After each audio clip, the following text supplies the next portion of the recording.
Right, so this is Habakkuk chapter 3 verse 8.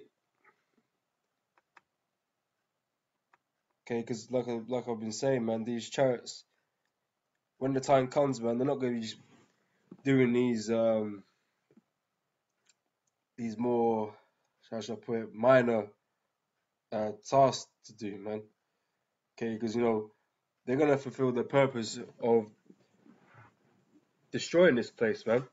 Okay, they're gonna help the Lord Yahweh Shai destroy this place and gain rulership over the earth, man. Okay, these um they're not gonna be playing games with you no more.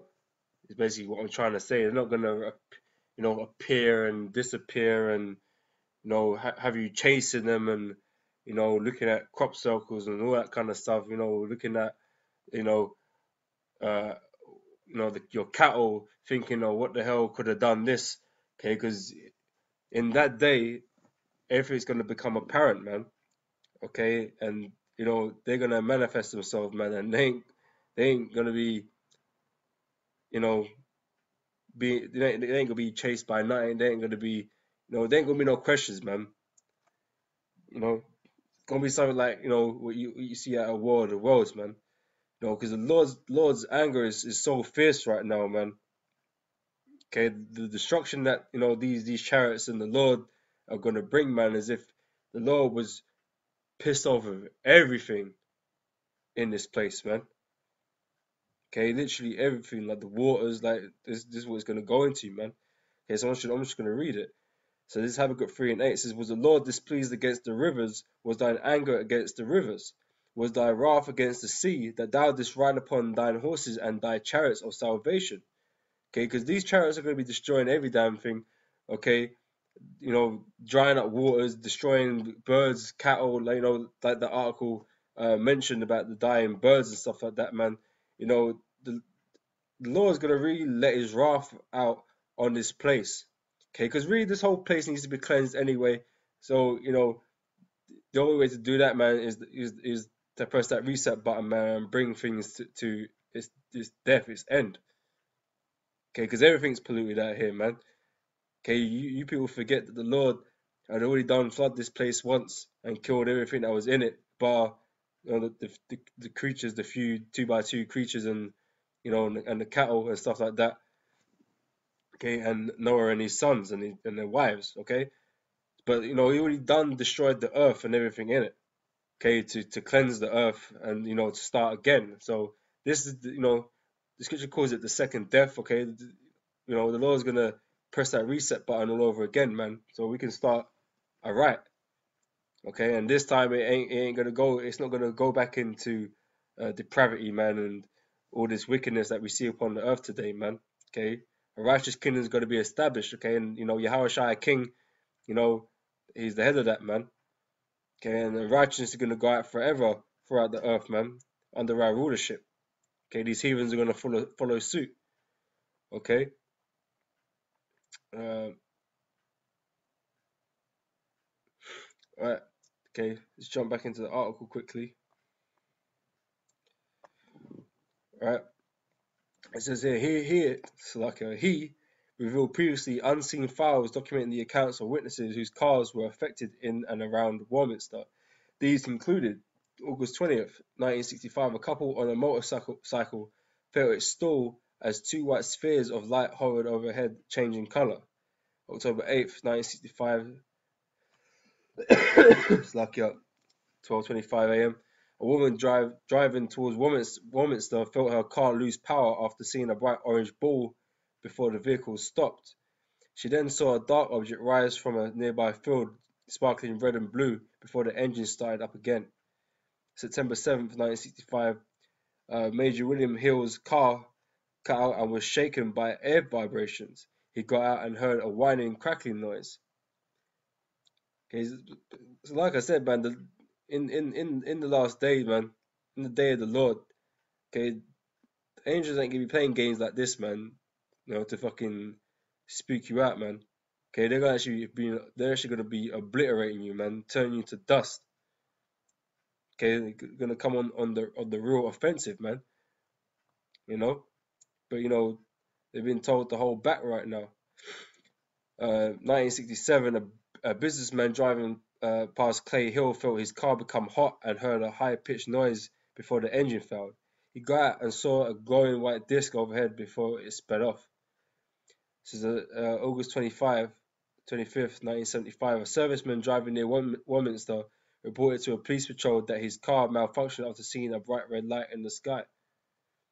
Okay, so this town had multiple experiences with these unidentified objects, man.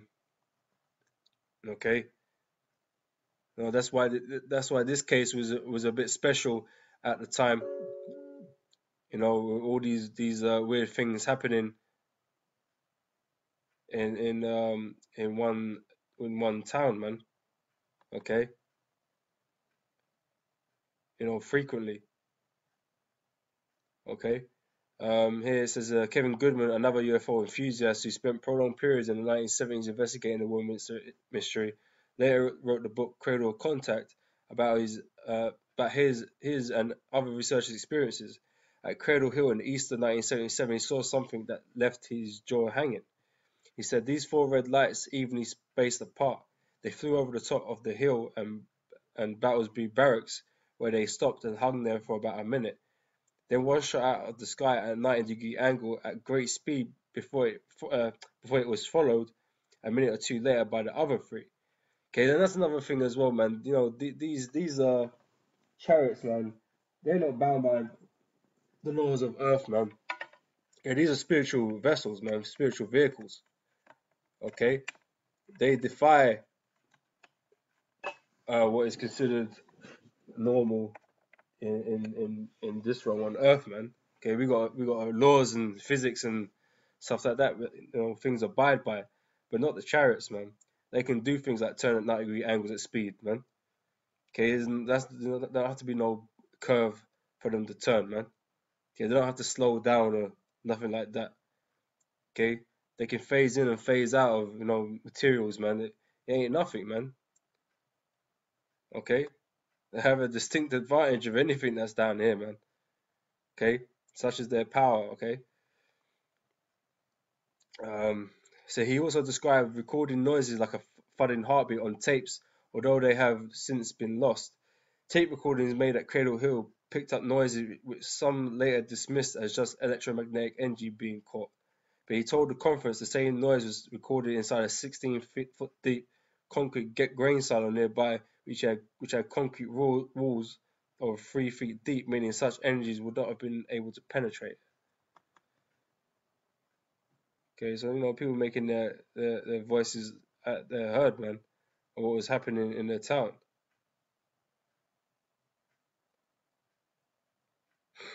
Let's see.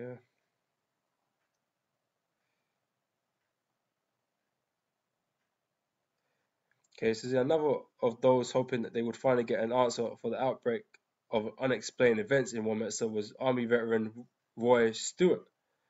Breaking his 40-year silence on the matter, he produced a painting at a conference that he claims records his UFO experience in the town in the mid-1970s.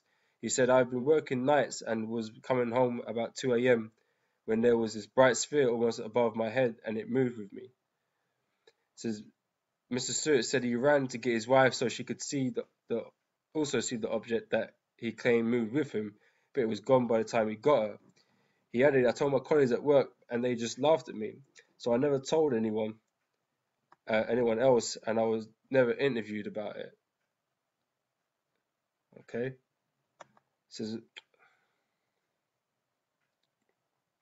where is it? Says whatever happened, the conference revealed that there is still interest within Warminster over solving the mystery.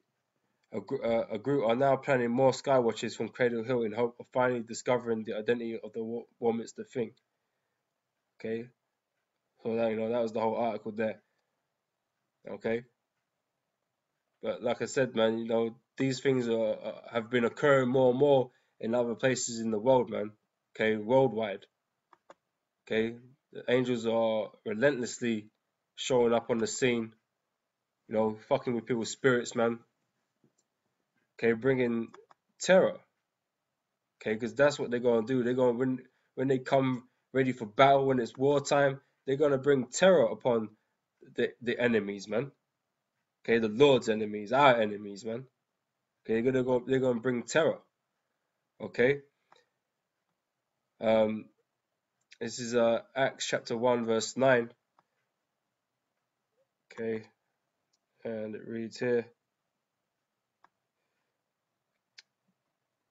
Right. It says, and when he had spoken these things, while they beheld, he was taken up, and a cloud received him out of their sight.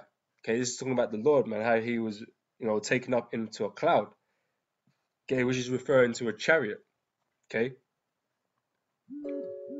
where within the clouds or whatever, but that's how it was described at the time.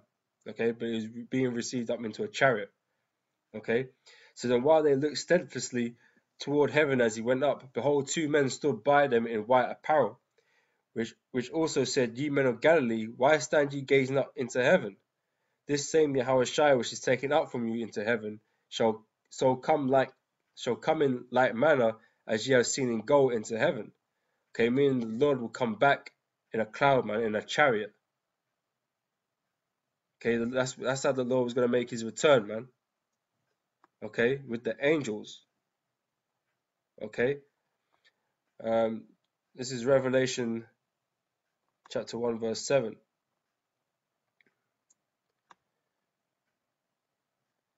Okay, it says, behold, he cometh with clouds.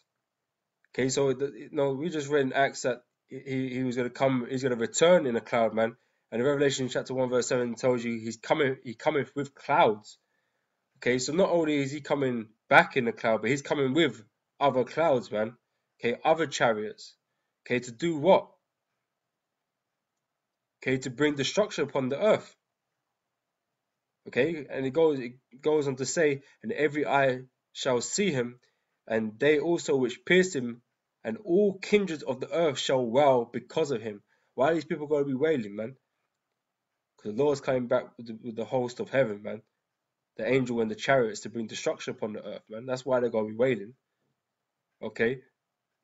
Like we keep telling you, man, the Lord ain't coming back to hand out daffodils, man. Okay? He ain't coming to bring peace upon earth, man. He's gonna bring peace upon earth, man, but he ain't gonna broker no deal with you fucking heathens, man.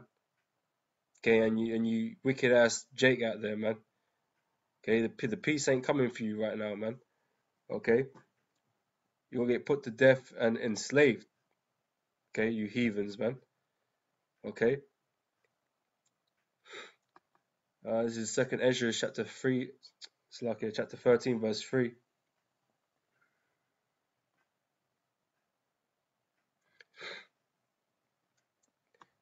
Okay, and it reads here, and I beheld, and lo, that man waxed strong with the thousands of heaven. Okay, again, this is talking about the same account. Okay, this is talking about Yahushua with the mighty angels in the chariots. Okay, so when he turned his countenance to look, all the things that were seen. So like you read it again, all the things trembled that were seen under him. Like I said, they're going well. Okay, and whensoever the voice went out of his mouth, all they burned that heard his voice, like as the earth faileth when it feeleth the fire. And after this I beheld, and lo, there was gathered together a multitude of men out of number from the four winds of the heaven to subdue the man that came out of the sea. But I beheld, and lo, he had created himself a great mountain. Okay, this is a reference to his chariot. Okay, his chariot is like the mothership, man. Okay, great in size, the biggest. Okay, something like you see at Independence Day, man. Okay, you had the mothership. Okay, you had the ship that was bigger than all ships. You had the fighter ships, and you had the mothership that was there blowing shit up. Okay, so and flew upon it, but I would have seen the region or place whereat the hill was graven, and I could not. I mean, it was so big, man. It took up the whole of his eye line, man, in the sky. Okay. So after this I beheld, and lo, all they that which were gathered together to subdue him were sore afraid, and yet durst fight. And lo, as he saw the violence of the multitude that came, he neither lifted up his hand, nor held sword, nor any instrument of war, but only I saw that he sent out of his mouth as it had been a blast of fire, and out of his lips a flaming breath, and out of his tongue he cast out sparks and tempests. Okay, so this is, the power that was coming out